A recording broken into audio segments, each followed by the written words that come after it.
23 brides, 23 rejections. Every woman ran from him at the altar. They called him the Beast of Ironhold before he ever spoke a word. In a wolf kingdom ruled by blood oath and ancient law, the Alpha King reigns alone, chained to a lie whispered into his ear at 10 years old. A runaway crashes into his courtyard, barefoot, bleeding, hunted by men with silver chains. Beneath the brand burned into her wrist lies the moon mark of a bloodline the kingdom believed dead. She presses a trembling hand to his chest. I see a king. For the first time in 10 years he does not flinch. A poisoned chalice. A cousin's patient smile, a frozen forest, wolves circling in the dark, a pack war rising, a queen riding through fire to save the man the world taught her to fear. They wanted a beast, she found a king. Have you ever carried a secret so heavy that even the men who feared you in battle couldn't bring themselves to look you in the eye? That was King Cassian Thornvale's whole life. Every rotten day of it, 7 feet tall, shoulders like a cathedral door, hands that could palm a man's skull without strain. 30 years old, with scars across his chest that read like a map of every war the kingdom of Ironhold had ever survived. They called him the weapon, not for the broadsword strapped across his back, not for the army he had marched to the northern border at 19. For something else, something nobody said out loud, something that lived under the armor. 23 women, 5 years, 23 rejections.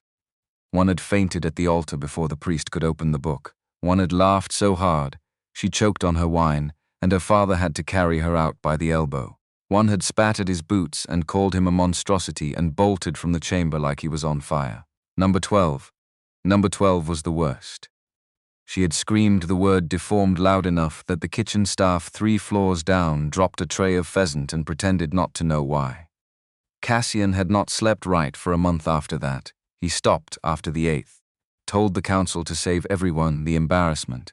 By the 12th, he had stopped attending his own betrothal feasts. By the 20th, he had stopped learning their names. Because what was the point? Because some men are born too much for the world to hold, and the world finds a way to remind them. One woman at a time. The rain that night did not help. It came down sideways, the kind of rain that turned the palace grounds into a slick black maze of stone and shadow. The torches along the outer wall hissed and spat. The guards huddled in their cloaks like wet birds, and King Cassian Thornvale stood alone in his private courtyard, shirt off, hair plastered to his neck, swing a forge hammer at a glowing strip of iron because sleep had stopped being an option somewhere around midnight. Hammer, spark, hiss. Repeat. It was the only thing that worked anymore, the only thing that quieted the noise. Because in the forge, his strength was not a curse, it was a tool. In the forge, nobody fainted, nobody laughed, nobody ran. He did not hear her coming, nobody could have. Across the courtyard wall 3 streets down, in a part of the lower district where the cobblestones bled with old rainwater and older sins, a small figure was running for her life. Lyra, 22 years old, 5'2" on a tall day, barefoot. Bleeding, her cotton shift was torn at the shoulder, her hair was loose, her lungs were on fire, and behind her, gaining ground with every wet step, were 3 men with chains on their belts and orders from Baron Halgrave Mordain to bring her back alive. Bring her back, or do not come back at all. She had been property for 3 years, bought and sold, caged, auctioned twice. The brand on the inside of her left wrist still had not healed right, the skin pink and angry where they had tried to burn out the old mark underneath. Tried, failed, because some marks do not burn off no matter how hot you make the iron. Tonight she had broken loose. She did not know how. One of the guards had drunk too much. A door was left ajar. A prayer she did not remember making got answered, so she ran through alleys, across rooftops, down streets she did not know, until her feet found stone she did not recognize and her brain registered, far too late, that she had turned the wrong corner. The king's private courtyard. Off limits. Trespass meant death, especially for runaways, especially for the lowborn, especially for anything as worthless to the world as her. She did not care. She did not have a choice. The hunters were 10 seconds behind her, so she ran, and she hit something. The impact was not like running into a man. It was like running into a mountain that breathed. Lyra reeled. Her ankle buckled. The cold stone rushed up to meet her face. Except a hand the size of a dinner plate shot out of the dark and caught her arm, and hauled her upright and held her there, steady, effortless. Like she weighed less than the rain. She looked up and forgot how to breathe. Because the moonlight caught him at the wrong angle, or the right one, she could not tell. The bare chest, the scars, the amber eyes that did not blink, the sheer impossible scale of him. The way his shadow seemed to swallow her whole and somehow still make her feel safer than she had been in 3 years. She knew him. Everybody knew him. The weapon of Ironhold, the Beast King. The man who had marched 4,000 men into the northern pass and brought 5,000 back. The man no noblewoman in 5 years had been able to stomach. The man her old auctioneer used to joke about over wine. She should have run. Every story she had ever heard told her to run. Instead, her mouth moved before her mind did. Please, barely a whisper. Please, I will do anything. Just do not let them take me back. His grip did not tighten. It did not loosen either. He looked down at her like a man trying to read a language he had forgotten he knew. Then he looked past her, toward the courtyard gate, toward the sound of running boots on wet stone. 3 hunters skid into the courtyard, led one in front, restraints jangling at his belt. He took one look at the figure standing over the girl and stopped so fast he nearly slipped. Your Majesty. The breath in his voice, the forced calm. Forgive the intrusion. Cassian did not answer, did not move, did not even look at the man, that one. The hunter cleared his throat. She is runaway property, from the Mordain estate, defective stock. Hand her over and we are gone, sire. Won't trouble the crown another second. Lyra felt the king's hand shift. Not away, behind her, drawing her back, putting his body between her and the gate. The movement was not loud, it was not sudden. It was the slow, terrible motion of a mountain deciding to move properly. His voice came out low, the kind of low that bypassed the ear and went straight into the chest. The kind of low that had emptied battlefields. Yes, sire, the hunter too cocky for his own good, gutterborn. Not worth the king's attention. A long pause. Rain. The hiss of dying torches. This woman. Cassian's voice now sought sanctuary on my grounds. Sire, the law of ownership is clear. In Ironhold, Cassian's eyes finally moved, down to the man's face. Locked on, the king's shadow is law. You are standing in it. The hunter swallowed, sire. Get off my grounds. It was not a shout. It was not even loud. But the torches seemed to dim, the rain seemed to slow, and the lead hunter's mouth went dry and his men were already turning around behind him. Because some instincts are older than orders, and the body knows when to obey them. They fled, boots clattering. One of them slipped on the wet stone and did not bother getting up. He crawled the last 6 feet to the gate. He did not look back. Silence reclaimed the courtyard. Just rain, just breath, just a king and a girl and a mountain of unspoken things between them. Cassian turned, slowly. He expected the recoil. He always expected the recoil. The half-second where a woman's face caught up with what her body was already doing, which was backing away. He had been counting that half-second for 5 years. He could time it now without trying, except this time.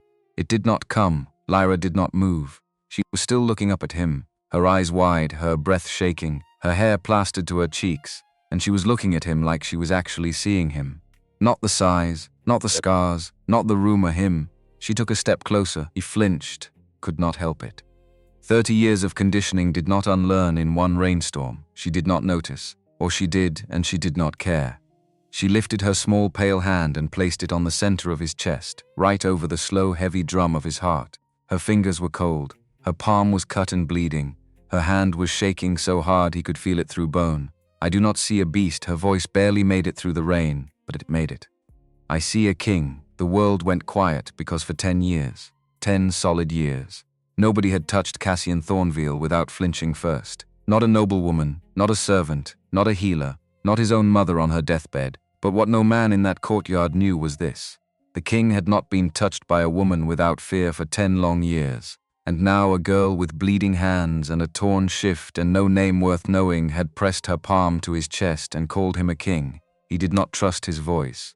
He did not trust his face. He did not trust anything except the small, terrified, shaking hand against his sternum.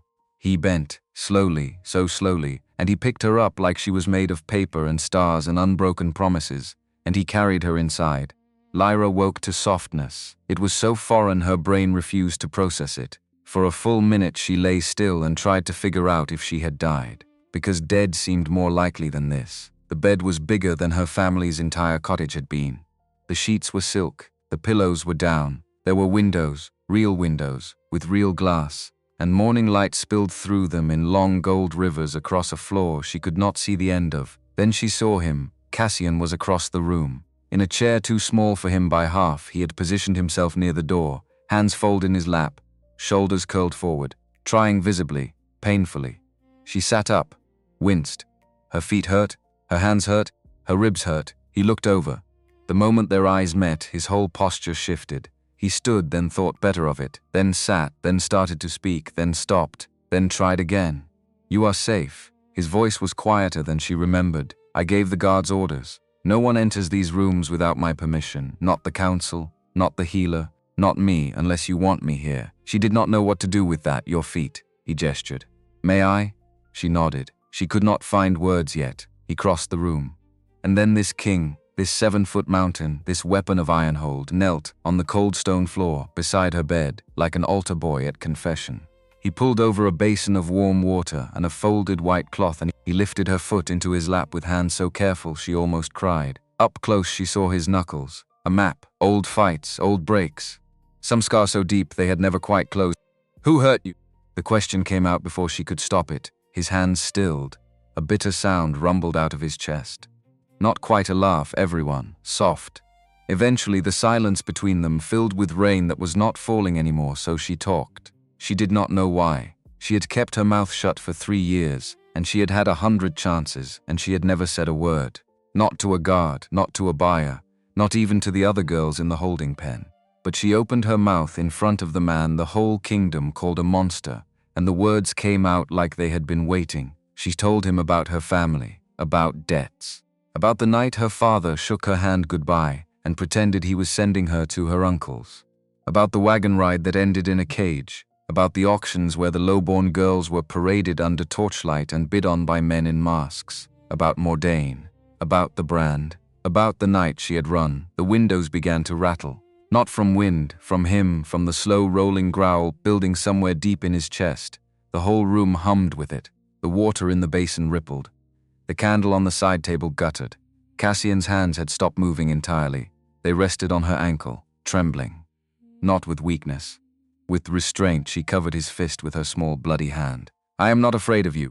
The words came easier the second time. "I have seen real monsters." He looked up. Slowly, how? His voice cracked on the word. She thought about it. "Because," she tilted her head, almost smiled. "Because you gave me a choice. Monsters do not do that." Something in his face came apart. She watched it happen. She did not have words for it. She just watched. He did not speak for a long time after that. He just kept working, lifting her right foot, cleaning, wrapping, setting it down with the gentleness of a man defusing a bomb. Then her left foot, same process, slower than her hands. He took her left hand first, turned it over, studied the cuts on her palm, and then his thumb brushed the inside of her wrist, and he froze. She felt the change before she understood it. The whole quality of his stillness shifted. He had been gentle. Now he was held in place. Like someone had walked up behind him and slid a knife between his shoulder blades, and he was waiting to see if it would go any deeper. "Lyra." He did not look up. "Where did you get this?" She looked the brand. The angry pink burn on the inside of her wrist where Mordain's men had tried to mark her as theirs 3 years ago. They had held the iron there for a long time. Too long. The skin had blistered and scabbed and healed wrong. She had hated it for years. But under the burn, under the ruined skin, if you knew where to look, if you were close enough, if you tilted her wrist just so in the morning light coming through the window, a shape, small, faded, a birthmark. The shape of a sword, hilt pointing up, blade pointing down. She had had it since birth. Her mother used to kiss it. She used to call it a good luck mark. Lyra had not thought about it in 3 years because Mordain's iron had buried it under scar tissue and pain, and she had been trying so hard to forget she had a body at all. "It is nothing." The words came automatic. "Just a birthmark." "My mother said." "Your mother said what?" The look on his face stopped her cold. "My mother said." She felt herself go very still. "My mother said it meant I came from a long line. That is all. That is all I know." Cassian closed his eyes. He sat back on his heels. He breathed. Once, twice, like a man trying not to drown. "What was your mother's name?" "Marianne." "What Marianne Aldermere?" He went white. She had heard the expression before. She had never seen it. A grown man, a king, the weapon of Ironhold. Going white in the face was a thing she had not imagined possible, but he did, and his hand around her wrist went so gentle it was almost not touching her at all. "Lyra." His voice was different now. "Listen to me. Do you remember the fire? 3 years ago. The East Marches. The estate that burned in a single night and killed everyone inside." She felt her stomach drop. She had been a kitchen girl. That was the lie she had told for 3 years. A kitchen girl from a village that did not exist anymore. A girl with no family. A girl with no past. A girl easy to sell. I remember she could barely hear her own voice. I remember the smoke. I was in the orchard. They thought I was inside. I hid in the orchard until the men left Lyra. He set her wrist down like it might break. He looked her in the eye. That mark on your wrist is the seal of House Aldermere. The last of them died in that fire, or the world thought they did. There is no kitchen girl in your story. You are the heir. She felt the room tilt, because for 3 years she had been property. For 3 years she had been a number on a ledger and a brand on her wrist and a body in a cage. And in one sentence the King of Ironhold had handed her back something she did not remember knowing she had lost. No. It was all she could say. No, that can't. Lyra, he was still on his knees. He had not moved. Who killed your family? I do not know. The truth. The honest truth. I never knew. The men were masked. They burned the records first. They burned the records before they burned the house. I never knew. He nodded once. Slowly he stood up. The whole room seemed smaller again now that he was upright. He walked to the door. He paused with his hand on the iron ring. I will find out. He did not turn around. I swear it on my mother's name. I will find out. And then he was gone. Master Edric Quinn was 81 years old and looked it. White hair, liver spots, a back so bent he had given up trying to straighten it 20 years ago. He had served 3 kings, 2 queens, and a regent. He had buried more friends than he had ever made. And he had not been surprised by anything in a very long time. He was surprised now. Cassian had walked into his solar without knocking, without announcement, without the usual silence, the room presence that made stewards drop their inventories. He had walked in like a man who had been hit in the chest with something he could not lift, and he had shut the door behind him, and he had said one sentence, "Tell me about House Aldermere." Quinn looked up from the ledger he had not really been reading. He set down his quill. He took off his spectacles. He folded them carefully on the desk. Because there are some questions an old man knows is not the kind you answer fast. "Sire," he gestured to a chair Cassian was too big for. "Sit down." "I will stand, sit down." Cassian sat. Because Master Quinn was the only man left in Ironhold who could give him an order and have it land, and they both knew it. Why Quinn's voice was thin. "Careful. Why are you asking about House Aldermere this morning?" Cassian told him. "Not everything. Not the rain, not the courtyard. Not the hand on his chest, just the wrist, the brand, the birthmark underneath. The girl with the right name and the wrong story." Quinn was very still while he listened. When Cassian finished, the old man stood. Slowly, painfully. He walked to a locked cabinet in the corner of the room and he pulled a heavy iron key out of a chain around his neck and he opened it. Inside were 3 shelves of leather-bound ledgers. He took the second one down from the top. He brought it back to the desk. He did not open it. Cassian, the use of the first name, the first warning. Quinn had not used the first name in 9 years. "Before I open this, I need you to promise me something." "What?" "Promise me you will not act until I am done speaking." A long silence. "I promise." Quinn opened the ledger 3 years ago. The fire at the Aldermere estate. The official record says it was an accident. A hearth left burning. A servant's mistake. The whole house gone in a single night. No survivors, no witnesses, no investigation. He turned a page. The unofficial record, the one I kept, says 4 men were paid in gold. The gold came through 3 intermediaries. The intermediaries were laundered through the wool merchants. The wool merchants reported to one steward. He looked up. The steward worked for House Thornvale, specifically. For your cousin, the room got very quiet. Cassian's hands were on the arms of the chair. The wood was creaking. He had not meant to do that. He made himself stop. "Aldrich, I have no proof, sire. Not the kind that would hold in a tribunal. I have a name on a ledger and a pattern of payments and a steward who killed himself 2 weeks after the fire. That is all. Why did you not tell me?" "Because I had no proof." Quinn closed the ledger. "And because I had been watching your cousin for 30 years and I did not yet understand what he was building. I am telling you now because I am beginning to." Cassian sat with it, the weight of it. 3 years. A burning house. A girl in an orchard.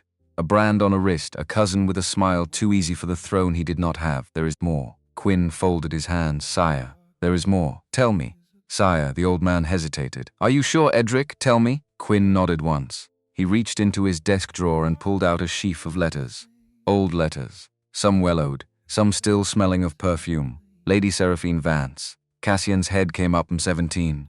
the one who had told the entire court he was a beast, the one who had cried in front of the council, the one whose story had spread to every duchy from the Azure Coast to the Frost Mountains within a season. Lady Seraphine Vance. The woman whose carefully told horror had made sure no noble house in the kingdom would consider sending its daughter to him again. What about her, 2 months before her betrothal to you? Quinn slid the letters across the desk. She received 6 payments through a Vance family bank. The payments originated, after 3 layers of laundering, from a single source. Do not, sire. Do not say it. The same source that paid the men who burned the Aldemir estate. The fire in the grate popped. A log shifted. Somewhere far away in the palace, a door closed. Cassian sat in the chair that was too small for him. He looked at the letters. He looked at the ledger. He looked at the old man across the desk who had been carrying this for 3 years and waiting for the right moment to set it down. He thought about the woman upstairs with the brand on her wrist. The one who had called him a king when nobody else had. He thought about every face, every laugh, every fainted bride, every story whispered behind every fan at every court ball in every duchy for the last 5 years. He thought about his cousin's smile, Edric. Cassian's voice was very quiet, very level, the kind of quiet that did not belong to a man as big as him. How long do you think he has been doing this? Master Sir Quinn pulled the spectacles off his nose and rubbed his eyes with the heel of his palm. Sire, he did not look up. I do not think it started 3 years ago. I think you have been living inside it without knowing for so long that you have stopped being able to see the shape of it. Cassian sat very still. He stood, walked to the window, looked out at the lower courtyards. A page boy was running a tray of letters across the cobblestones, headed east, toward the cadet wing, Edric. He did not turn around. Who controls the Morning Post? A pause, sire. The Morning Post comes through your cousin's solar. It has for as long as I can remember, champed it today. Now, I want every letter that enters this palace to come to me first. Tell the postmaster I said so. Tell him in those words, sire. Now, Edric, the old man went. Cassian stood at the window a long time.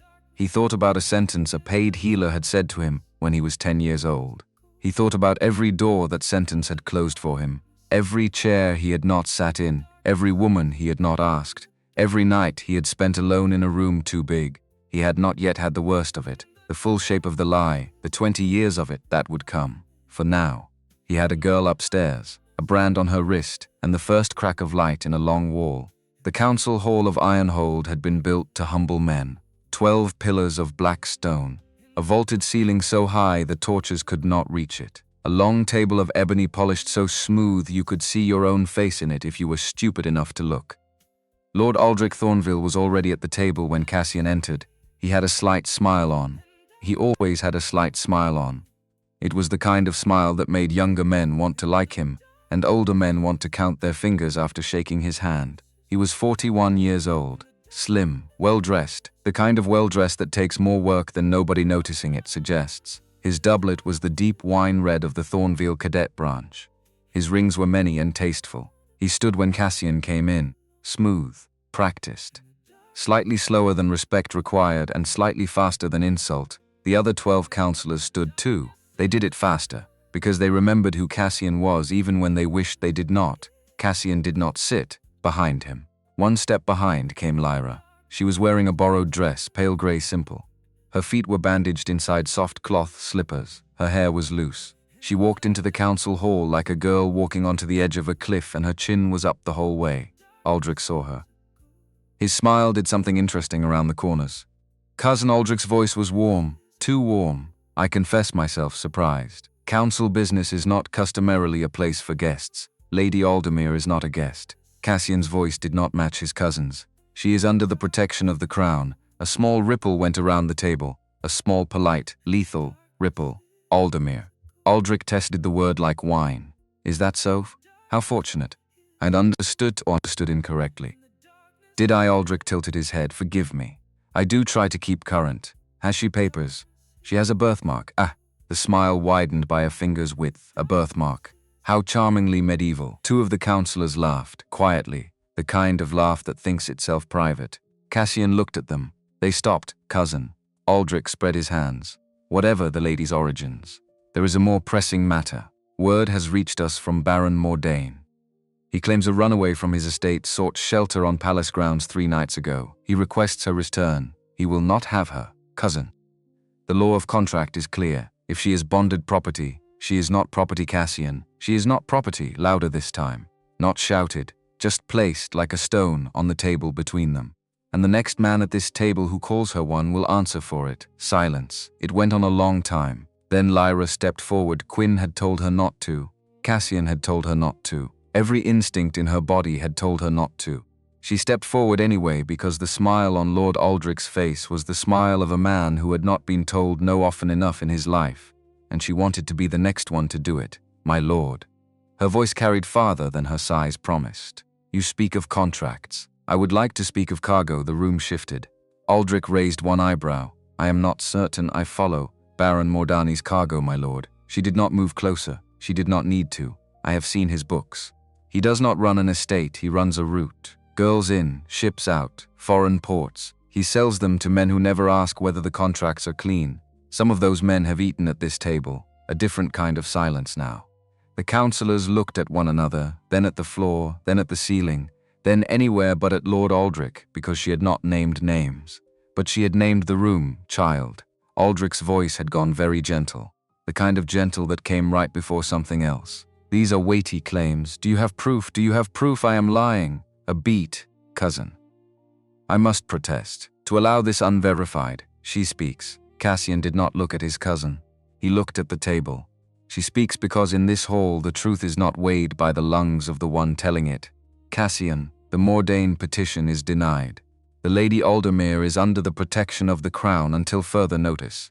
Any man at this table who wishes to challenge that ruling may do so on the dueling field at dawn. Nobody volunteered. The dueling field at dawn with Cassian was a place men went to in their nightmares. Aldrich inclined his head. Smooth, smooth. The smile did not waver. The eyes did. For 1/2 second the eyes did, and Lyra saw it because she had been watching the eyes the whole time. As my king commands, the council was dismissed. Lyra did not faint until they were back in the corridor outside. Cassian caught her elbow before she went down. He did not pick her up. He just steadied her against the cold stone wall and waited while she got her breath back. That was foolish. His voice was not angry. It was something else. I know. She pressed her hand to her chest. You called out half my court. I know. You may have made an enemy of every man at that table. I know. A pause. Thank you. She looked up. He looked down.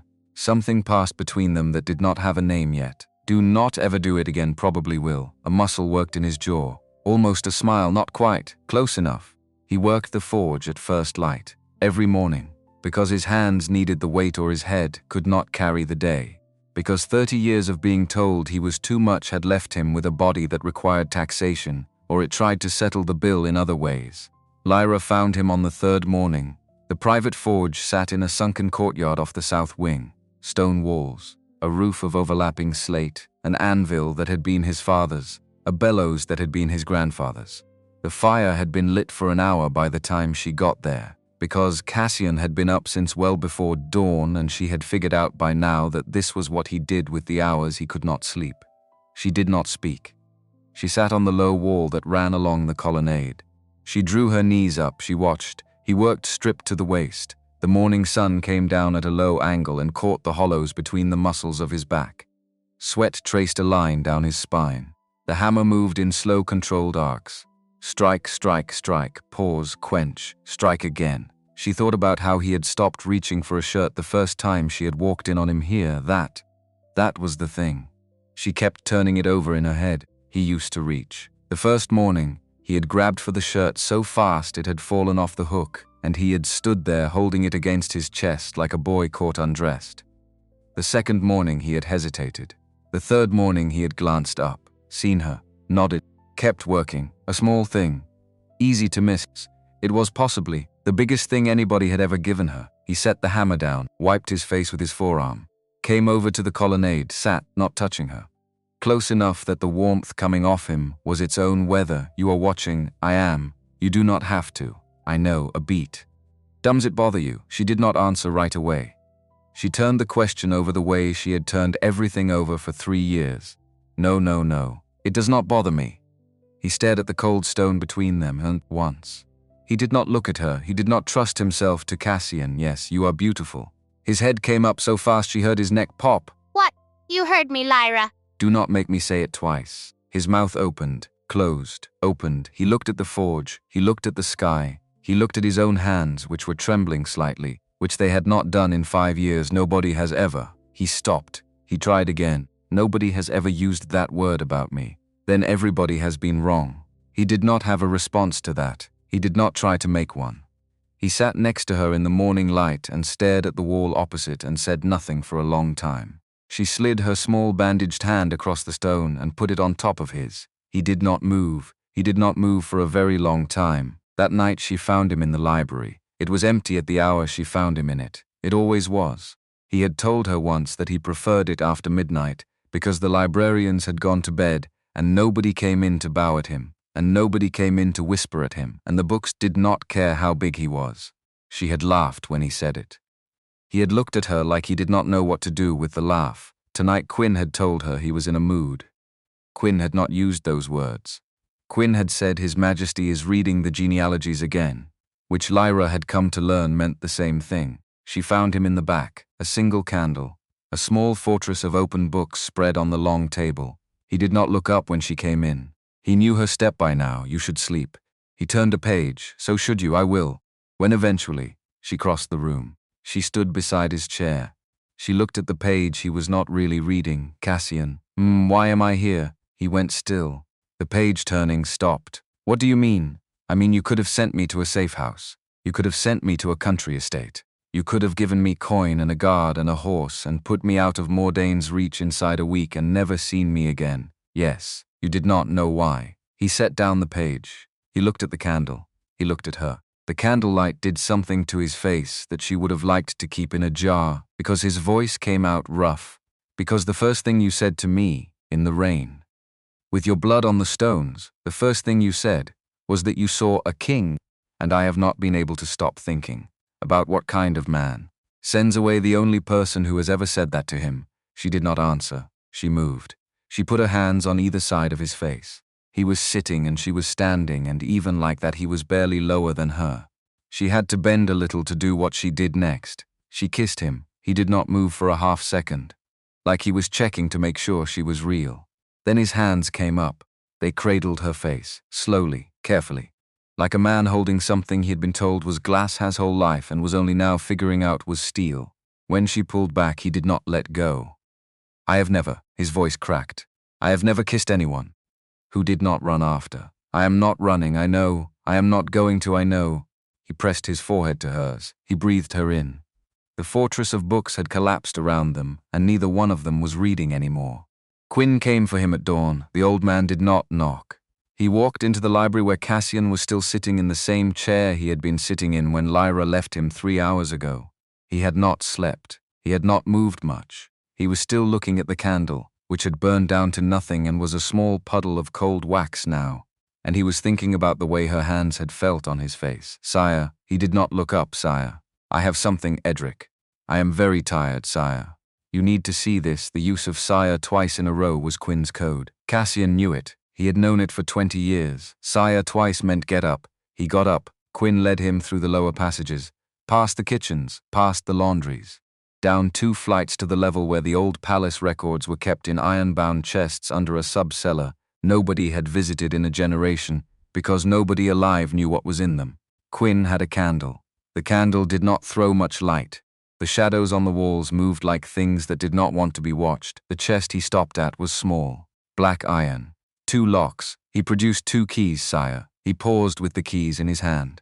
I have spent 6 weeks looking for this. I did not tell you I was looking. I did not want you to hope. I am sorry. Opened. The lid came up. Inside, a single ledger, smaller than the others Quinn had shown him, older, bound in a brown leather so dry it crackled. This is the household accounts. From 30 years ago, from your great-uncle's stewardship. Edric, bear with me, sire. Quinn turned to a page he had marked with a thin strip of cloth. 20 years ago. Your 10th birthday. The royal healer of that year was a man named Albus Vell. He was the one who examined you. He was the one who pronounced the verdict. I remember, sire. Albus Vell did not work for the crown. A pause. What he was paid through the crown. The records say so. But the man who signed his stipend was not the Crown Chamberlain. It was the steward of the Thornvale Cadet branch. Your uncle's man, your cousin's man. In the years that followed, Cassian did not move Edric. And there is more, Edric. 2 years before Albus Vel examined you, he was struck off the healer's registry for falsifying assessments of marriageability. He had been paid by a duke's brother, in a dispute over inheritance, to declare the duke's son physically unfit. The complaint was filed. The verdict was upheld. He was banned from practice in 7 duchies. Edric. Stop, sire, stop. I cannot. There is more. Cassian set his hand on the chest. The iron was very cold. He kept his hand there. He needed the cold. Tell me. Albus Vel took your measurements. He took them in private. He showed them to no one. He wrote his verdict, and your father took the verdict as law, because your father had been bedridden for 3 months by then, and did not have the strength to question it. Vel collected his stipend. He left the palace within a fortnight. He was found dead in a roadside inn 6 weeks after that. Of what? A bad oyster, sire. Officially. The silence in the subcellar pressed in. Edric. Cassian's voice was very level. The way a frozen lake is level. Are you telling me that I have spent 20 years of my life, sire, believing a thing about myself, sire, that was constructed by the man who would inherit if I did not marry? The old man laid the ledger down on top of the chest. He sat down on the edge of the chest. He looked at his hands. I am telling you, sire, that I cannot prove what Albus Vel told you was untrue. I am not a healer. I cannot say. What I can prove is that the man who told you was a liar, was bought, and was killed. Cassian stood very still. He stood very still for a long time. He had spent 20 years building a life around a single sentence in a single moment when he was 10 years old. No woman can. That sentence had decided everything. Where he stood, who he stood next to, what he hoped for, what he did, not what he asked from the world, and what he had learned, slowly, not to ask from the world. 20 years, and the man who had said it had been paid by a child who would one day grow up to be the smiling man at the council table. He sat down on the cold stone floor of the subcellar. He put his head in his hands. He did not cry. He had not cried since he was 11. He sat with his head in his hands, and he breathed through his fingers, and Master Edric Quinn sat on the seat beside him and did not say a word. After a long time, Cassian spoke. Edric, sire. Does she know? Lyra. Not yet, sire. Do not tell her. Why not, sire? Because. He let out a long breath. Because if she has chosen me, I want it to be without knowing this. I want to know that she chose me, while I was still the man I thought I was, before I knew I had been lied to, sire. That is a foolish reason, I know, sire. With respect, I know, Edric. Tell her. He did not answer. He did not tell her. Not that night. Not the next morning. He carried it in his chest like a knife under the ribs. He carried it across 2 full days while Lyra healed and laughed and started, for the first time in 3 years, to look like a person who had a future in front of her instead of a ledger behind her. On the 3rd night, he took her up to the western balcony, the balcony nobody used, the one off his mother's old solar. The view from it ran down across the lower city to the river and out to the dark line of the Thornwood beyond. The stars were out. There was no moon. The night was cool but not cold. She came out in a robe and slippers. She did not ask what they were doing there. She had stopped asking that kind of question. She trusted him now in the unspoken way that mattered most. He stood at the rail. She came up beside him. Lyra, Cassian. I have to tell you something. She waited. He looked at the stars. I want to ask you something, and I do not know how to do it, and I have practiced for 2 days, and every version of it sounds like a fool's words. Then say the fool's words. Lyra. Yes. He turned. He looked at her. He reached into his coat. He took out a small velvet box. He did not kneel because he had thought about kneeling and decided that the height difference would be absurd, and he wanted this to be a thing of his choosing, not of his apology. This was my mother's. He opened the box. She left it to my future wife. It has sat in a vault for 12 years, because I told the chamberlain to stop asking when I would come for it. The ring was old, heavy, a dark green stone in a band of antique gold, the kind of ring that had been on a long line of hands before this one. Lyra. Will you wear it? She looked at the ring. She looked at him. Her eyes were very bright. Are you sure? I have never been sure of anything in my life, Cassian. Yes, that is the right answer. She held out her hand. He slid the ring on. It fit. Of course it fit. Some things just do. She kissed him. Not the careful library kiss. A different one. The kind that decides things. The packet arrived the next morning. It bore the crest of the northern garrison. The wax was the right color. The handwriting on the front was the right handwriting. Cassian broke the seal himself. Third raids. 3 villages, 2 days old. A request for the king's presence in the field. He read it twice. He read it a third time. He frowned. He called Quinn Edric. Look at this. Quinn put on his spectacles. He read. He pursed his lips. He read it again, sire. He turned the packet over. He looked at the seal. He looked at the inner fold. He set it down. Who delivered this? A rider from the northern garrison. Captain Lorry's man. Captain Lorry is dead. What? Captain Lorry has been dead for 3 weeks, sire. A horse threw him on the south road. The replacement was named by your cousin. Pending your approval. I did not approve it. No, sire. Edric, sire, pull every dispatch from the northern garrison over the last 6 weeks. Every single one. I want the seals examined. I want the handwriting checked against my own records. I want to know who has actually been sending these reports. Quinn nodded. Slowly, heavily, sire. May I ask? Yes, are you going north? Cassian thought about it. He thought about the timing. He thought about Lyra. He thought about the smile at the council table, and the ring on her finger, and the way the trap, if it was a trap, depended on him being out of the city for 3 weeks. He thought about it for a long time. I have to, sire. I have to. If it is real, men are dying. If I do not go and it is real, I am the king who let his border bleed because he was afraid of his cousin. I cannot be that king, and if it is not real, then I want him to think I went. Quinn nodded. Yes, sire. Edric, sire, if I am wrong about this, sire, if I am wrong and I leave her here, I will guard her with my own life, sire. I am 81 years old and most of that life is already spent. He cannot take much from me that I am not prepared to lose. Cassian looked at the old man. He nodded. He could not speak. He left at dawn the next morning. Full guard, warhorse. 2 of his most trusted generals. He kissed Lyra in the courtyard. He told her he would write. He told her he would be back in 3 weeks. He told her to mind Quinn. She told him to come back to her. He told her he would, always. He rode out the north gate, and she stood at the rail of the upper balcony and watched until he was a dark shadow against the road and then nothing at all. The wine cellar that ran under the east wing of the palace had not been used for storage in 20 years. The kitchens had a newer one. The cellar's only inhabitants now were rats and dust, and the occasional pair of conspirators who knew enough about the building's old layout to be sure that no servant would come down the stairs at night. Lord Aldrich Thornvale arrived first. He had brought a lamp. He set it on a low casket. The light threw long shadows up the stone vaults. Lady Seraphine Vance came down 10 minutes later. She had brought a small leather satchel. Her doublet was the color of old blood. Her hair was twisted up off her neck in the manner she had worn the night she had cried before the council about King Cassian's monstrous proportions 5 years ago.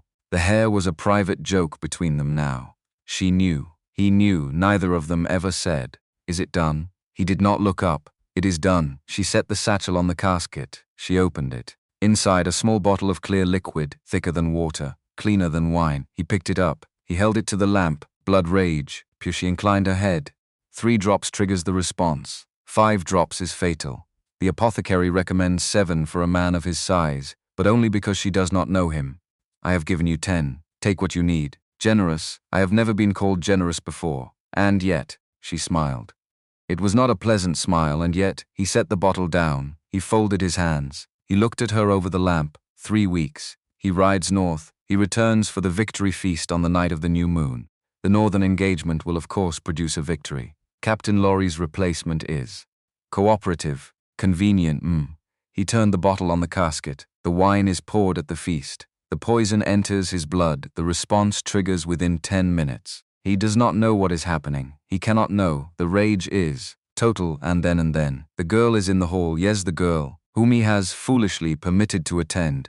Yes, the girl, whom we will, with regret, find in the morning, torn apart. Seraphine looked at her nails. Torn apart. The healers will testify the wounds match a man's hand. His hand, specifically. The kingdom will demand his execution. The council will have no choice. I shall be very, very reluctant to take the regency. I shall accept it, of course, with great reluctance. Of course, and the realm will be returned to order. She smiled again. The same smile. And what becomes of me? You become the lady of the northern marches. And you marry whomever you wish. And you do not ever cross me. And if I do, you will not above them. 2 floors up. In a corridor she should not have been in. Behind a tapestry that depicted the Battle of the Iron Pass. Lyra Aldemir had stopped breathing. She had come down to the east wing because Quinn had asked her to fetch a book from the small library at the end of the corridor, and she had taken a wrong turn at the last archway, because the palace was still a maze to her. She had heard voices. She had stopped to listen because in 3 years of being property she had learned that voices in places they should not be were the only voices worth hearing. She had recognized Aldrich immediately.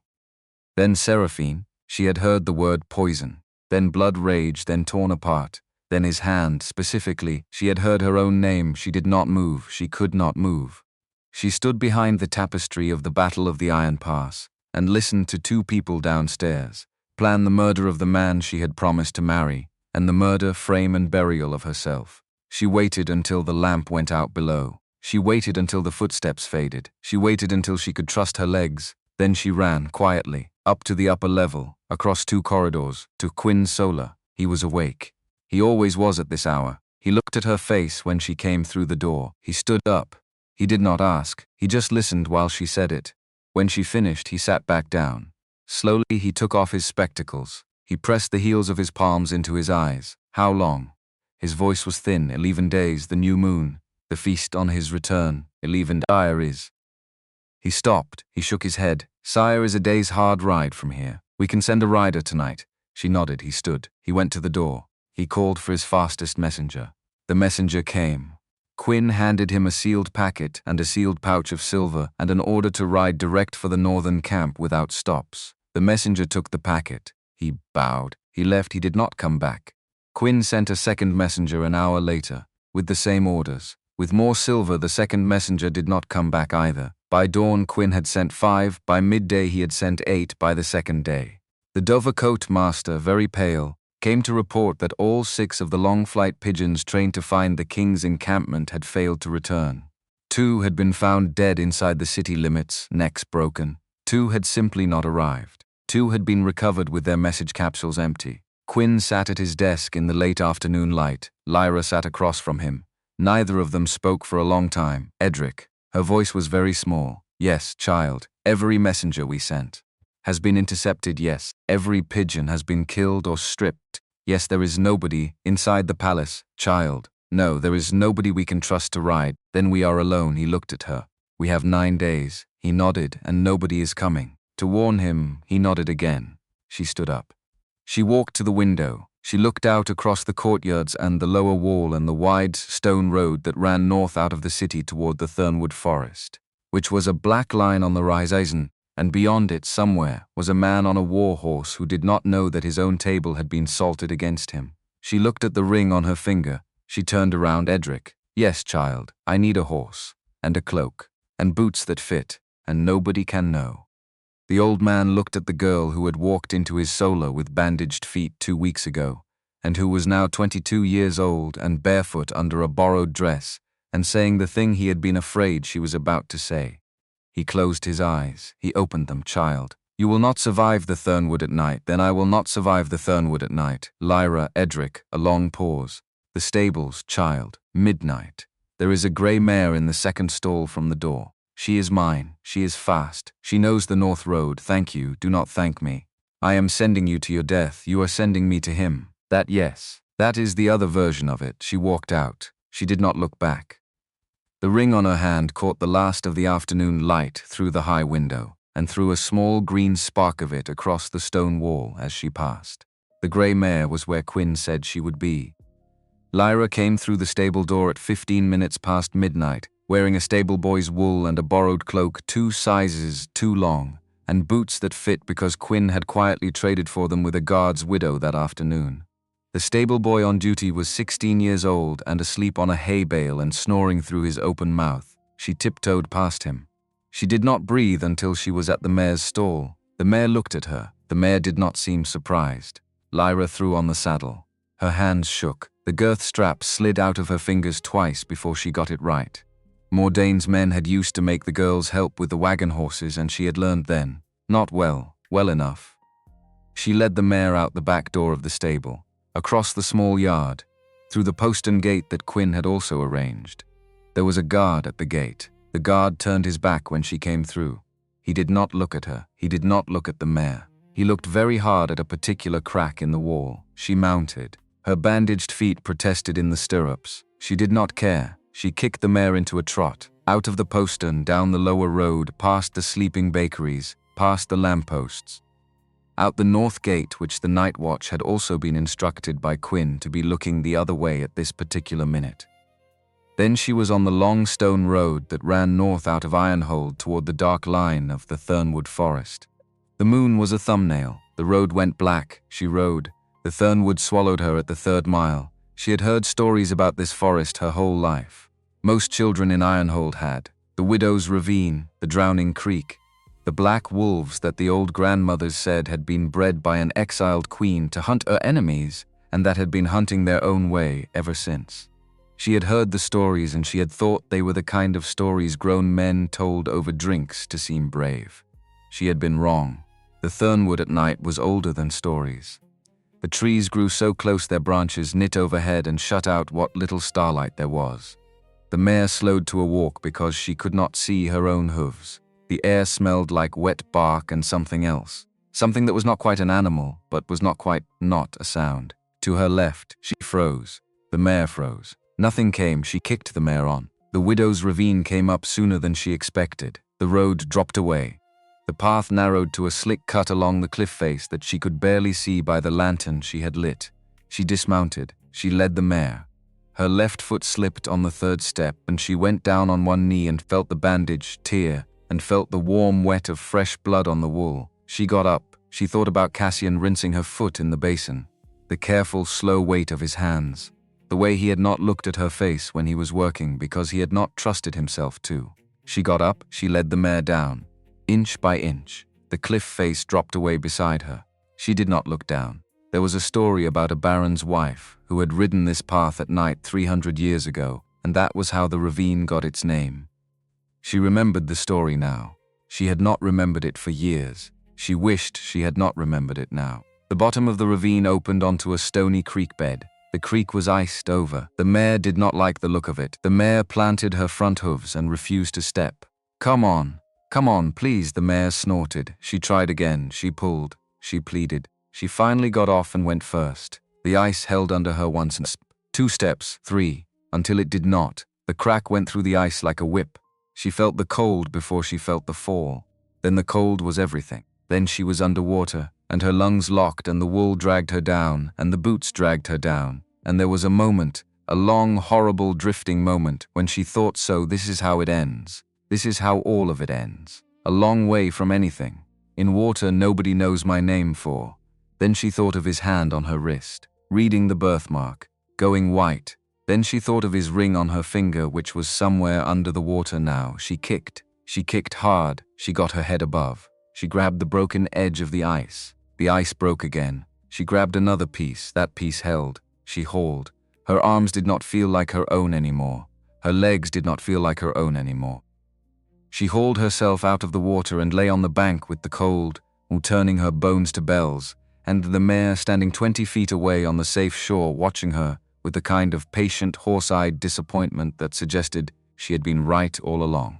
She lay there for a while. "Get up, get up, get up." The voice in her head was not hers. It sounded like her mother's. It had been 3 years since she had heard her mother's voice in her head. She listened to it now. "Get up." She got up. She was at the tree before she heard them.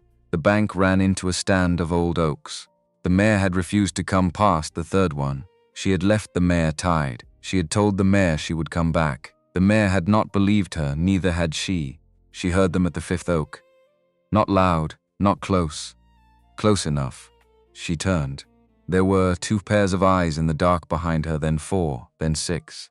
She did not run. Running was what you did when you wanted to be caught. She had learned that in Mordane's house. She backed, slowly, hands open, eyes on the eyes. There was an old oak with a low branch behind her, and she had clocked it as she came past, and she had told herself, if it comes to this. That branch, that one. It came to that. She jumped. The branch was higher than she had thought. Her palms caught wood. The bandages tore, the cuts opened. The bark took skin off in long ribbons. She pulled. Her arms were screaming. The shape of a wolf came into the moonlight under the oak, big, slow, unhurried. The kind of unhurried that knows it has already won. She pulled. She got a leg over the branch. The wolf jumped. She felt the snap of teeth 1/2 inch from her boot. She felt the heat of the animal's breath. She heard it land, she heard it try again. She climbed higher, branch over branch, until the leaves around her went thin and the moonlight could find her, and the wolves below paced and circled and gave up trying to jump. There were 6 of them, then 8. They were not in a hurry, they sat down, they settled in, they had all night. She wedged herself into a fork, she closed her eyes, she breathed. She thought about the way Cassian had laughed in the morning sun the last time she had made him laugh. The way the laugh had startled him. The way he had looked at her after, like he had not known his own face could do that. I am not dying tonight. I am not dying tonight. I am not dying tonight. The wind moved through the leaves. The wolves below settled deeper. Somewhere very far away, an owl called. It got no answer. Some time passed the deepest part of the night. The wolves stiffened. All at once, their heads came up. Their ears went back. They were not looking at her. They were looking at the dark on the other side of the oak. Lyra held her breath.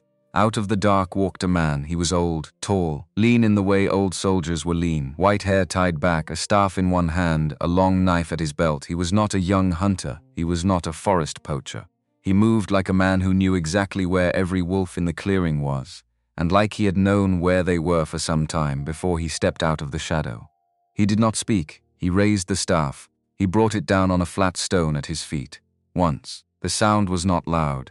The sound did not need to be loud. Something in it. The wolves stood up slowly. The lead wolf looked at him. The old man looked back. The lead wolf turned. The pack turned with her. They flowed back into the dark like water, finding its old bed. The old man waited until they were gone. Then he tilted his face up. Girl.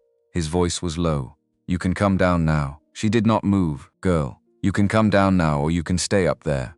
The branch will hold you another hour. The wolves will be back in 2. She came down. Slowly. He did not help. He watched. When she was on the ground, she stood at arm's length and waited. Her teeth were chattering hard enough to hear. He looked her over. You are a long way from any place a girl like you ought to be. I know. Foot is bleeding through your boot. I know hand is worse. I know. A pause. That ring on your hand, girl. She looked down. She had forgotten about it. The green stone in the antique gold caught the moonlight. Yes, who gave it to you? A man, what man? A man I am riding to save. He was quiet a long time. Girl, that ring was on the hand of a queen who died 12 winters ago. I helped carry her coffin. Tell me the name of the man, Cassian Thornvale. Yes, Cassian Thornvale. The old man said it slowly, like he was tasting a word he had not said in a very long time. His mother's ring, yes. He looked at her. He really looked at her. The way an old soldier looks at someone he has been told he will never see again. Sit down. He set his staff against the oak. Sit down before you are going. She sat, she told him. The whole thing. In pieces. The cellar. The poison. The new moon. The messengers who did not come back. The road north. The mare she had left at the bank. The way she had gone through the ice. The way she could not feel her right hand. He listened. He did not interrupt. He had the kind of face that did not need to. When she was done, he did not speak for a long minute. Then, my name is Bran Holloway. I served the boy's father for 30 years. I was a captain of the King's Own under Edmund Thornvale when Cassian was still a boy in a too-big tunic running through the lower yard. I was court-martialed and stripped of rank 15 years ago on a charge brought by Aldrich Thornvale. The charge was false. I knew it was false. The witnesses were paid. I lived out here because I could not bear to live in a city ruled by the man who built the lie. She stared at him. You meet Cassian's father. You served his father. I held him the day he was born, girl. Tell the boy his father's men still remember. She started to cry.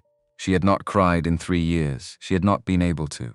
Something in her had locked it down hard enough that the tears had been waiting on the other side of the door the whole time, and she did not know what had unlocked the door tonight, but she suspected it was an old soldier saying, I held him the day he was born, and meaning it.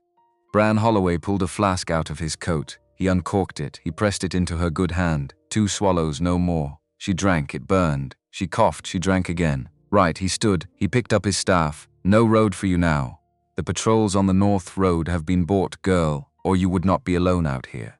There is an old hunter's cut through the upper hollow. It cuts a day off the ride. It will not be kind to you. Can you walk? I will walk. Good answer. The mare. She will find her way back to the keep.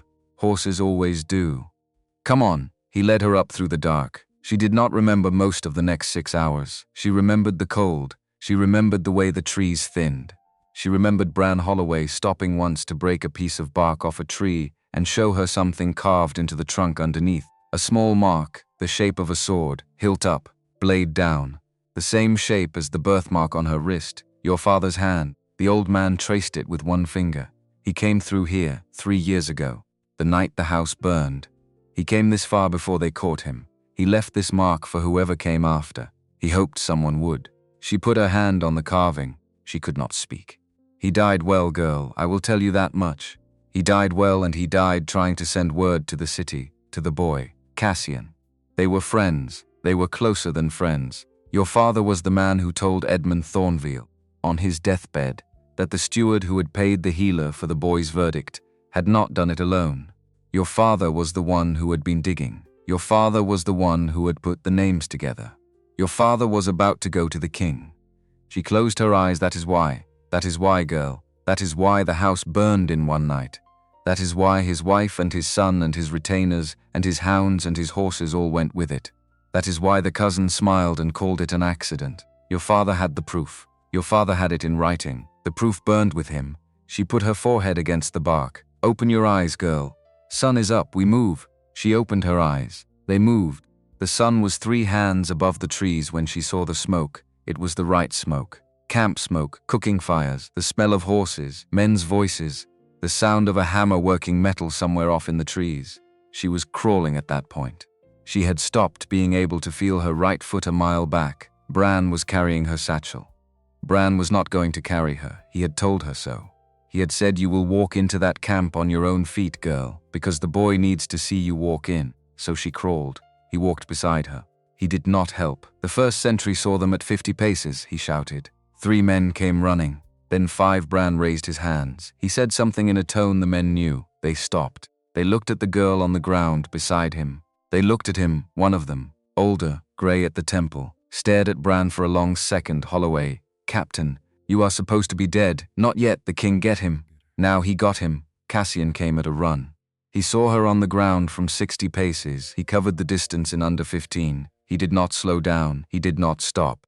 He went down on both knees, and the impact of his weight on the dirt was a sound she felt through her ribs, and his hands came around her face. And the look in his eyes was a look she would have ridden 1,000 miles to put there, and 1,000 miles to wipe away. Lyra, Cassian.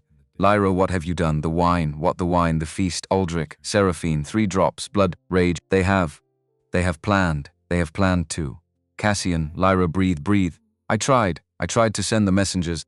The pigeons, There was no one to send, Lyra. So I came. You came, I came. He pulled her up against his chest. He did not say anything for a long minute. She heard his heart through the leather. Steady. The same drum she had put her hand on in the rain. She closed her eyes against the leather, and she thought, if I die now, it will have been worth it because I made it. She did not die. He stood. He carried her like a thing made of breath. He turned to Bran Holloway. He looked at the old man for the first time, properly, across 15 years, Captain. You aye, sire. Bran, I know, boy. I know. Carry her in, talk later. Cassian carried her in. The camp doctor was a quiet man named Weather, who had served Cassian for 9 years, and who had once stitched a sword wound on the king's thigh while the king was still finishing a strategic briefing. Weather had seen a great many bodies brought into a great many tents. He had not seen one brought in by the king himself. He took one look at her. He started giving orders. 2 hours later, Lyra woke up under blankets in the command tent with bandages on both hands and her right foot elevated, and Cassian sitting on a low camp stool beside the cot, his head in his hands, motionless. She moved one finger. He felt it. He looked up. You are awake. The doctor said you would sleep until dark. I am not good at doing what doctors say. He laughed once. It cracked.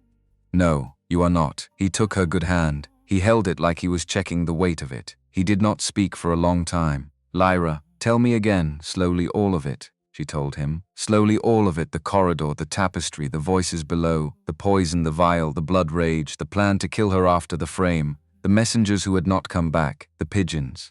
The 11 days now down to 7. Cassian listened without moving. When she was done, he sat very still for what felt like a long time. Then he stood. He walked to the tent flap. He looked out at the camp. Bran. His voice did not rise. Get Bran. Bran came in. Captain, sire, sit down. Bran sat. He looked at Lyra. He looked at the king. He waited. I have a problem. Cassian's voice was flat. I have a cousin who has been arranging my life since I was 10 years old. I have a council that is at best half loyal. I have a feast in 7 nights at which I am to be poisoned. I have a city full of bought messengers and bought pigeons and bought patrols. And I have a woman in this tent who I am going to marry. Bran, I need every man you can find in the next 48 hours. I need every name from the old guard. Every man Aldrich stripped or pushed out or ruined. I need them inside Ironhold by the night of the new moon, quietly. I do not need them in formation. I need them in the hall. Bran nodded slowly. How many? All of them, sire. Most of them are old men now, all of them, sire, and Bran, sire. I want this done without one of them being seen by a Thornvale banner on the way in. Use the back roads, use the river, use whatever you used to get to me through 15 years of exile and come back the same way. Bran almost smiled. Go. He went. Cassian turned back to Lyra. He came to the cot. He sat down on the edge of it. He looked at her for a long time. You should be furious with me. Why? Because I left you in that palace. Because you went where men were dying. Lyra, Cassian. You went because you are the kind of man who goes. I would not have wanted to marry the other kind. He looked at her. He could not speak. He nodded once. He bent down and he kissed her forehead, and he stayed there with his forehead against hers for a long quiet moment. 7 nights. He said it against her skin. 7 nights. Can you ride? I can ride. Then we ride at dawn. They rode at first light, 18 men. A war column, Cassian in front. Bran Holloway beside him on a borrowed horse, riding like a man who had not stopped riding even after they took his commission. Lyra in front of Cassian on the saddle, wrapped in his coat, her bandaged hand inside his glove because her own glove was somewhere at the bottom of an iced creek. They did not stop, not for water, not for rest. They stopped twice to change horses at way stations, where loyal grooms had been arranged by an old soldier who knew which grooms had which loyalties and who had been quietly making arrangements all night while the doctors worked on the girl. They reached the Ironhold city walls before dusk on the 2nd day. Quinn was waiting at the postern gate. He looked 20 years older than he had 10 days ago. He looked at Lyra. He looked at Cassian. He looked at the old captain. He did not speak. He nodded once. He led them in. 5 days remained. 5 days during which Cassian did not show his face in the upper court. 5 days during which Lord Aldrich Thornvale received reports that the king was still in the field. 5 days during which the captain of a dead garrison sent a forged dispatch confirming the king's continued absence.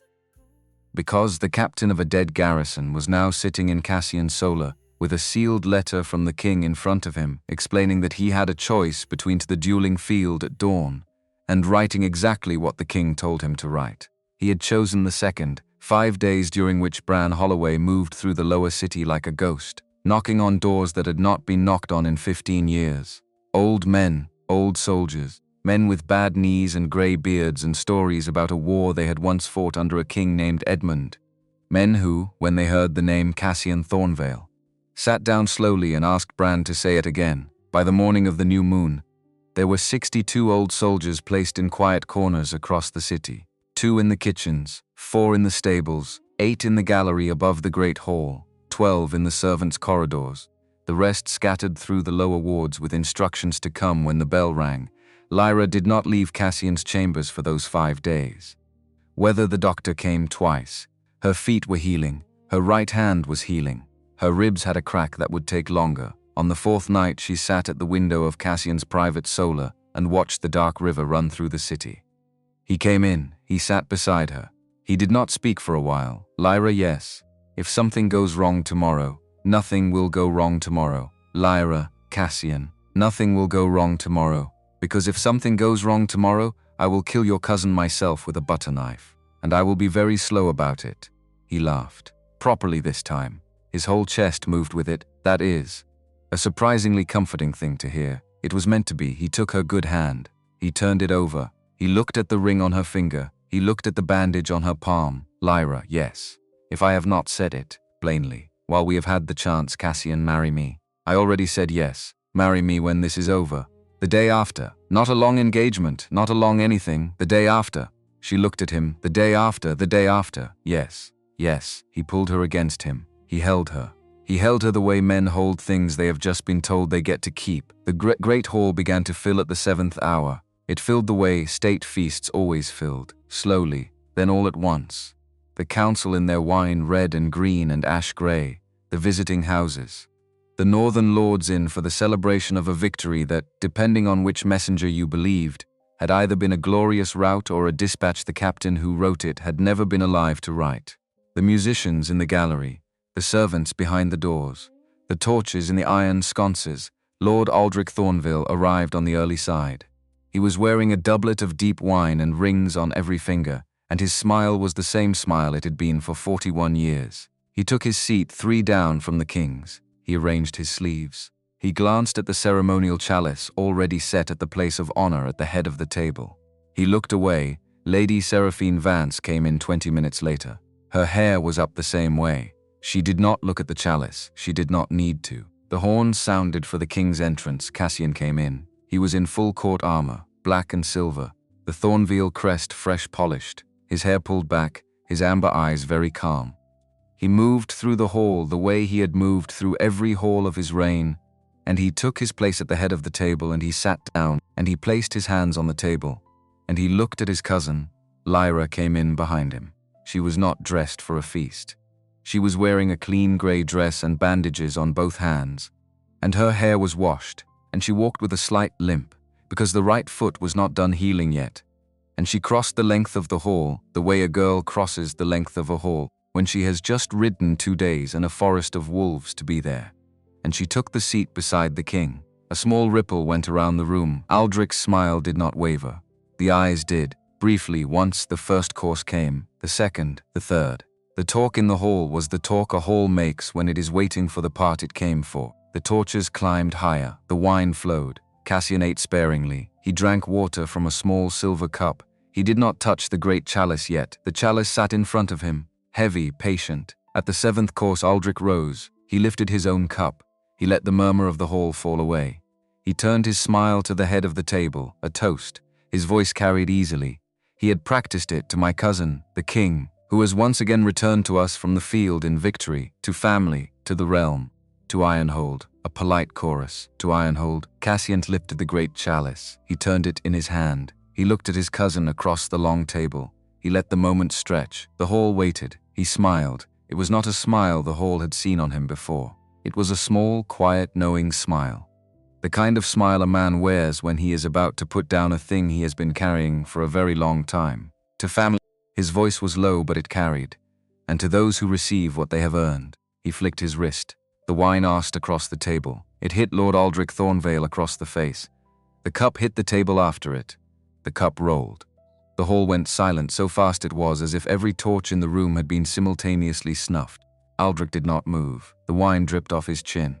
Lyra stood. She walked the length of the table. She set a small clear vial on the wood in front of Aldrich. She did not speak. The royal healer rose from his seat by the side door.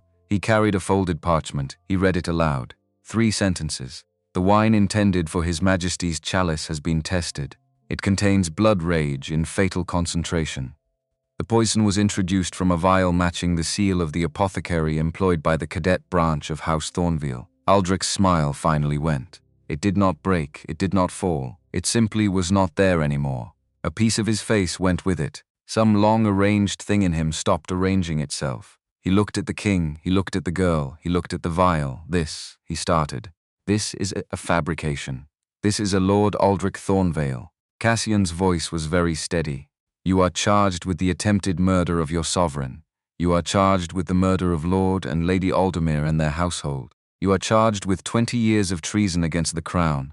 A long ripple from the hall, then a louder one. Lies. Aldrich was on his feet now. Lies, you have no proof. 20 years, you have nothing, you have. The side doors at the end of the hall opened. A man walked in. He was middle-aged, heavy, dressed in a black traveling cloak, 2 rings on each hand, the kind of face that was used to being looked at when it walked into a room. He smiled at Aldrich. The smile said, "What is the delay?" Then he saw the wine on Aldrich's chin. Then he saw the vial on the table. Then he saw the king looking at him. Then he saw the girl. The girl was looking back at him. The smile slipped.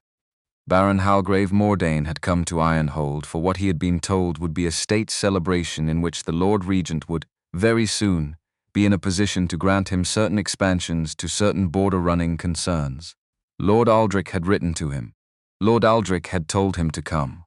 Lord Aldrich had told him there would be a vacancy in the royal apartments by morning, and friends who could fill that vacancy with the right expectations would be remembered.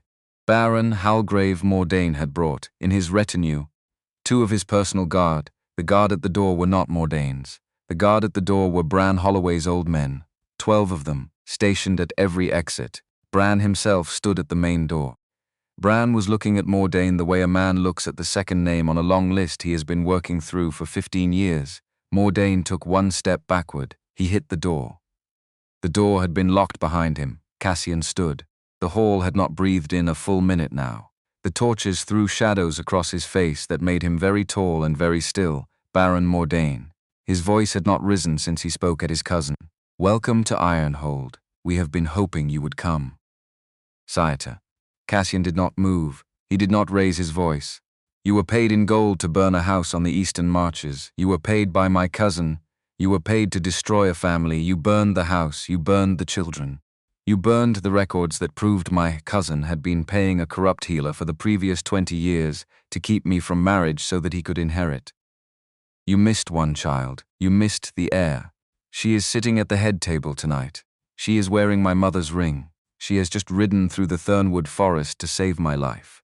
You will not be leaving Ironhold." Mordain went grey. He went for his belt.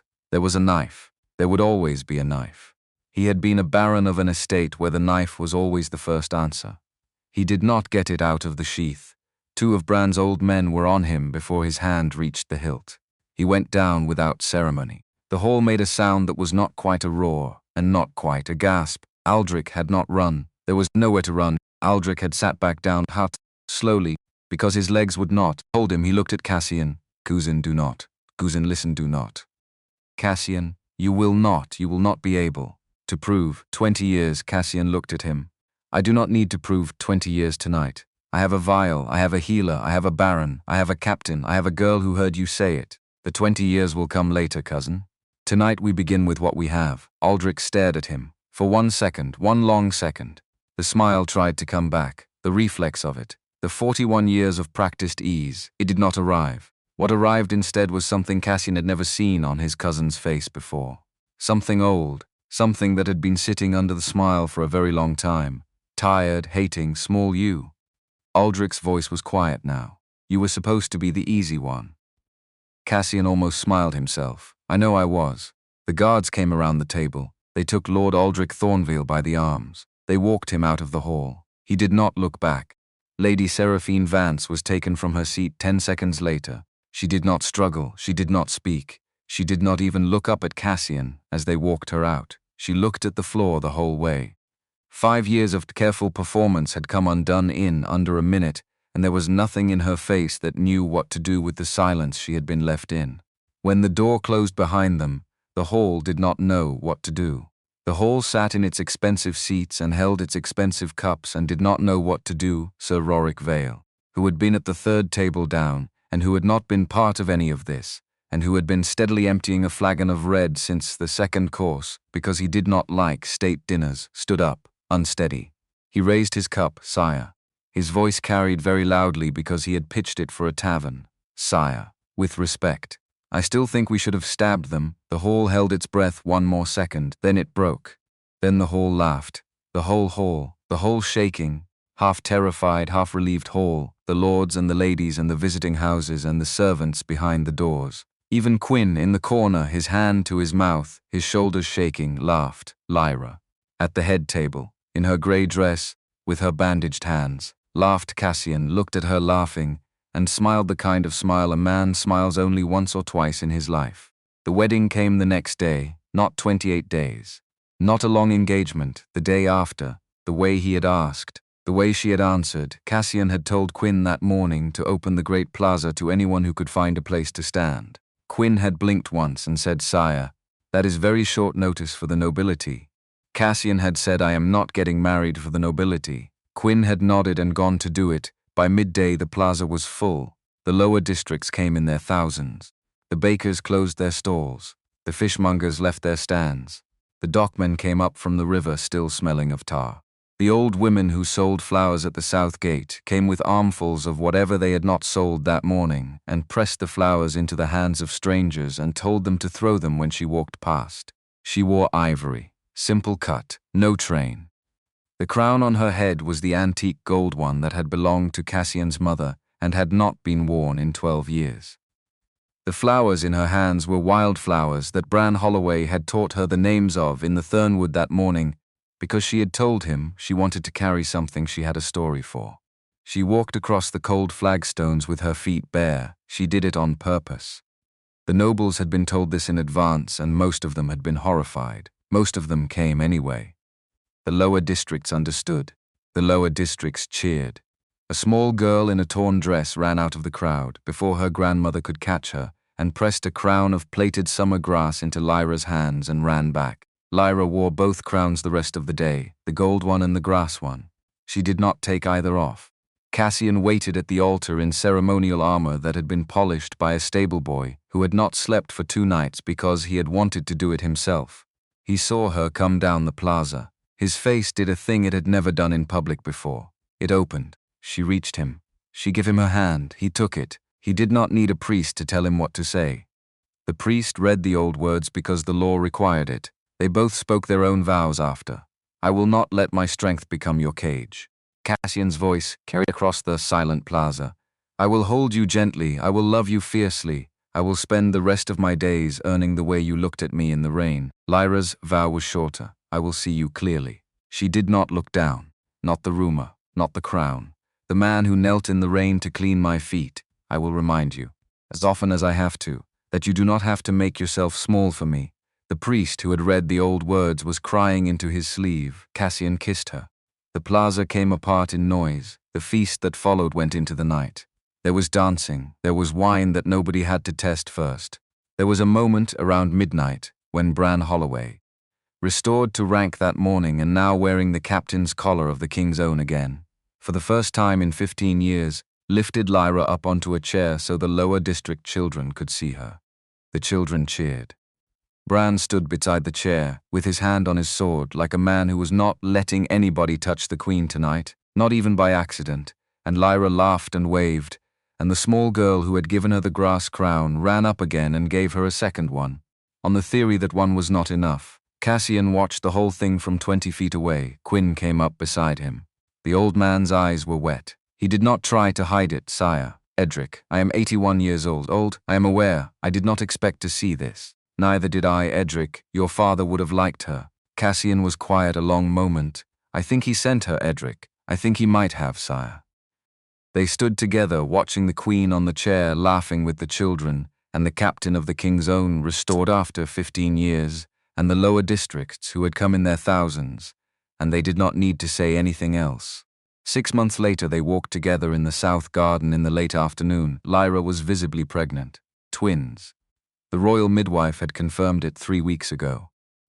Cassian had not known how to react to the word twins, and had reacted by sitting down on the floor of the audience chamber for a full minute without speaking, and then by laughing, and then by getting up and lifting the midwife off her feet, which had alarmed her considerably. The court had changed in 6 months. Lord Aldrich Thornvale had been tried before a public tribunal and sentenced. Lady Seraphine Vance had given a written confession on the 2nd day of her own trial. The healer who tested the wine had been honored. The captain of the dead northern garrison had been pardoned for his cooperation. 2 members of the council had quietly resigned. 3 more had been quietly removed. Baron Halgrave Mordain had been tried separately, on charges that took the better part of a month to read into the record, and at the end of which the only question that remained had been the manner of his sentence. The law against trafficking in bonded persons had been the Queen's first piece of work. It had passed in the 8th week. Lyra had written it herself. Quinn had advised her on the language. Bran had advised her on the enforcement. The council had voted on it unanimously, partly out of conviction, and partly out of the very recent memory of what happened to councillors who got in the Queen's way. The forge in the south wing now ran most mornings with 2 people in it. Cassian on the hammer, Lyra on the bellows, because the midwife had said the pregnancy was healthy and she could keep working as long as she felt strong. She felt strong. Now in the garden he walked beside her with his hand on her back. slow, steady. The pace of a man who had been told 1,000 things about himself in his life and had finally been told the right one. He stopped under the apple tree. He turned her to face him. He looked at her for a long moment, then he knelt, not for the ring, not for the wedding, not for anything ceremonial. He knelt because he was a tall man, and her stomach was right there, and the children inside it were the ones he wanted to address. He pressed his forehead very gently against the silk over her belly. He put his large scarred hands on either side. He breathed in, "Your mother," his voice was very low, "ran through a forest of wolves to save my life. She crossed a frozen creek. She climbed a tree in the dark. She walked with a captain my father loved through 6 hours of dark cold, and the entire time she was the smallest person in the world, and the bravest." He paused. "I hope you grow up to be half as brave as her. I do not have any other wish for you. I have enough wishes for myself. That is the only one I have. For you." Lyra ran her fingers through his hair. She did not say anything for a long time. She did not need to. The bells of the lower district began to ring. Some festival, some saint's day. It did not matter. The bells rang. The apple tree dropped one early fruit into the grass behind them. Cassian stayed kneeling. He stayed kneeling for a long time. "And so we come to the end of the night, friend. The candles are low. The wine is gone. The fire wants stoking, and it is past the hour for stoking it. Pull your chair closer for a minute longer. There is a thing I want to say before we put out the light.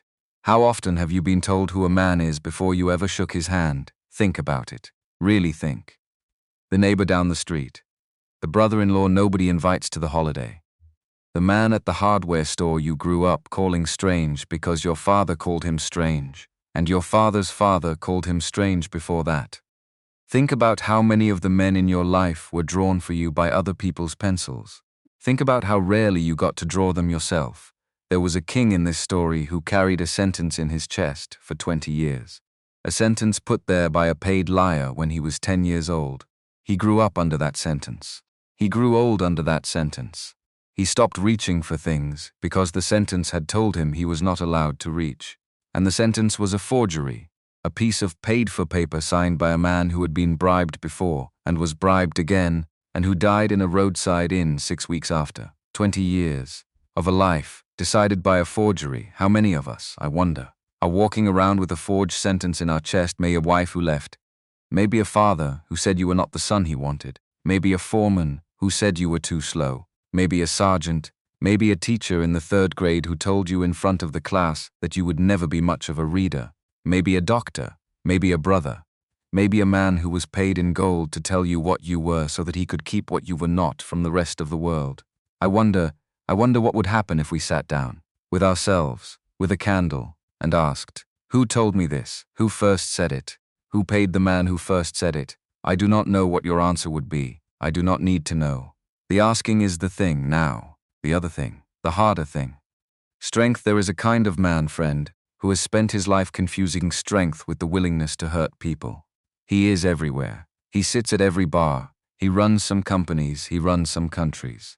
He believes that the measure of a man is the size of his anger and the speed of his fist and the readiness of his retaliation. He believes this because the world has been telling him this since he was 12. He believes it because his father told him this. He believes it because nobody ever sat him down and said, "Son, that is not strength. That is being unable to hold the strength you have." They are not the same thing. They are opposites. The king in this story could have killed his cousin in 2 seconds. He could have killed the baron in less. He had the size for it. He had the cause for it. He had the right for it. Nobody in that hall would have raised a hand to stop him. He poured the wine on the man's face instead. He read the charges. He sat down. He let the law work. That is not weakness, friend. That is not him being civilized for show. That is a man who knew that the moment he used his strength as a weapon he became, finally and forever, the thing his cousin had spent 20 years telling the world he already was. He refused. He sat down. He let the law work. And the law worked. I have known some men in my life who could not have done that. Maybe you have known some too. I have known a few who could. There is a difference between those two kinds of men, and it does not get talked about enough.